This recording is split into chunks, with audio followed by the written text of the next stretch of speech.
Bring in Emma James, who's awaiting us with MediaWatch. Great to see you, Emma. You've been taking a look at responses to International Women's Day, which of course is today, and it seems to have taken over the internet. So, something to take seriously? Well, certainly everyone's talking about it, and the main theme of this year's International Women's Day is equal pay, gender parity. And it does seem incredible that in 2016 that's something that we still have to talk about, but we do.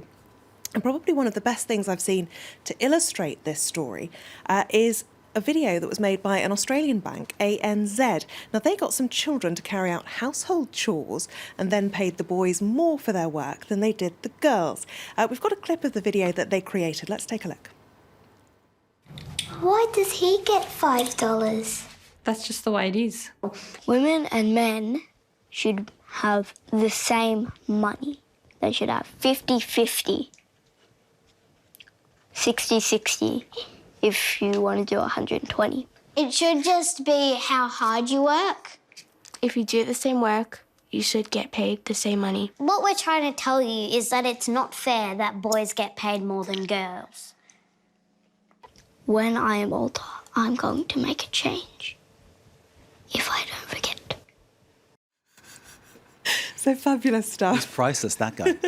He's brilliant, isn't he? And it really does show it's child's play. This is not difficult. If you're doing the same job, you should be paid the same money.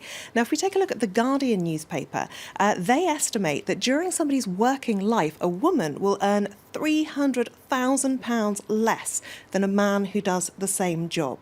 £300,000. Just stunning, that figure.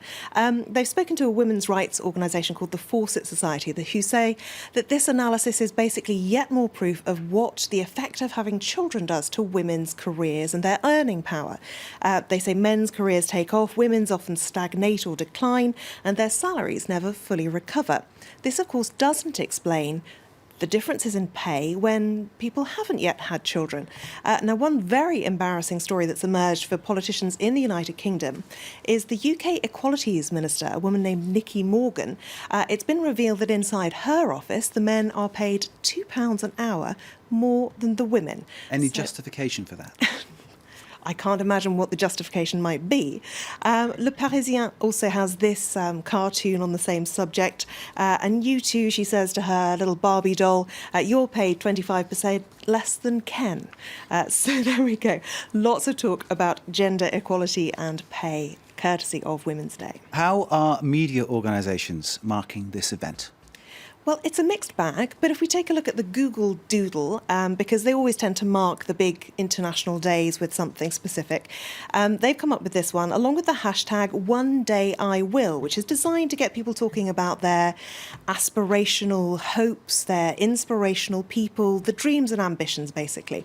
Not everyone, though, is too impressed with this idea. This Twitter user says, #OneDayIWill, not have to put up with my gender being the most important thing about me. International Women's Day promotes sexism, she says. Others, though, say it's an important way to remind people that feminism has played such an important role in modern society. Did you know that before feminism, hospitals required your husband's consent to perform an emergency caesarean, says this Twitter user.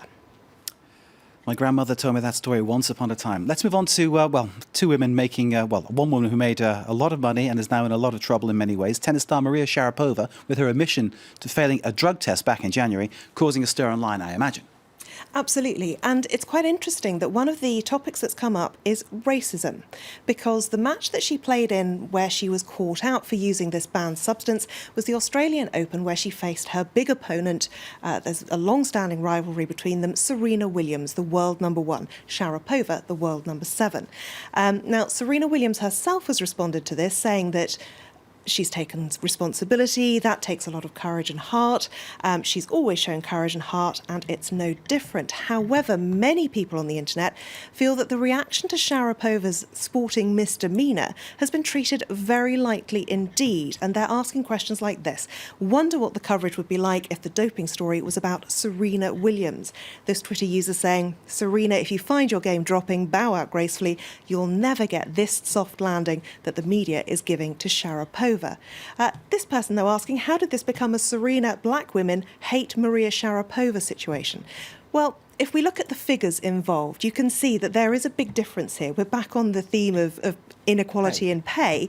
And if we look at the figures from the Financial Times, Maria Sharapova, world number 7, but the highest paid female athlete for the last 11 years, because she is the poster girl, the golden girl of tennis, regardless of the fact she's only beaten Serena Williams twice in 21 meetings. OK, read into that what you will, but I think it's very clear. Emma, thank you very much indeed. Emma James there with MediaWatch. Marcus Carlson, of course, with The Business. Great to see you, sir. And thank you for watching too. Stay with us. More to come.